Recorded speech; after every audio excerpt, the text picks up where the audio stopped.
আরে বন্ধুরা, দেখো আমার গোপাল সোনার গিফট। আমার গোপাল সোনাকে তার পিসে মশাই একটা গিফট করেছে। তো কি গিফট তোমরা দেখতে চাও না? তো সেটাই তোমাদের সঙ্গে আজকে শেয়ার করব। চলো, আমার গোপাল সোনাকে দেখো আমি সাজুগুজু করিয়ে বসিয়ে দিয়েছি। তো দেখো আমার বাবা ভোলেনাথ, এই যে আমার ছোট্ট কানু, আর এই যে কানাই, আর আমার কার্তিক বাবা।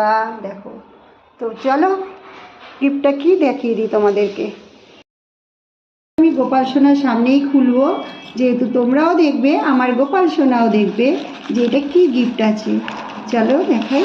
এই যে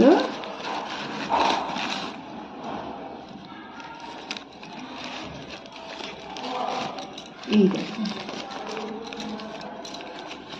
খুব সুন্দর একটা গিফট। তো চলো তোমাদের পুরোটাই দেখাচ্ছি। এই যে দেখো, এটা কি বলো তো বন্ধুরা? এটা এই দেখো গোপাল সোনার মোটুক।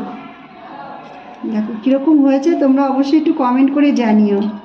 খুব সুন্দর, তোমাদেরকে দেখাচ্ছি একটু ভালোভাবে। এই দেখো,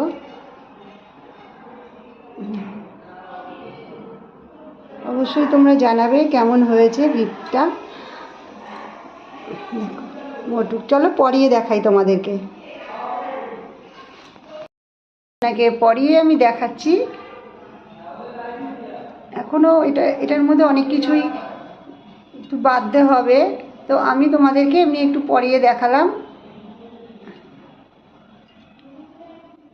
কেমন হয়েছে তোমরা একটু বলো কমেন্ট করে অবশ্যই যে কেমন হয়েছে। তো এটা আমার নন্দে জামাই এই মোটুকটা গিফট করেছে আমার গোপাল সোনাকে। তো আগেরবারও একটা মোটুক গিফট করেছিল, তো এবারও আবার একটা মোটুক দিল। খুব সুন্দর, দেখো ডিজাইনটা খুব সুন্দর হয়েছে, দারুণ হয়েছে। তো তোমরা অবশ্যই কমেন্ট করে জানিও। রাধে রাধে।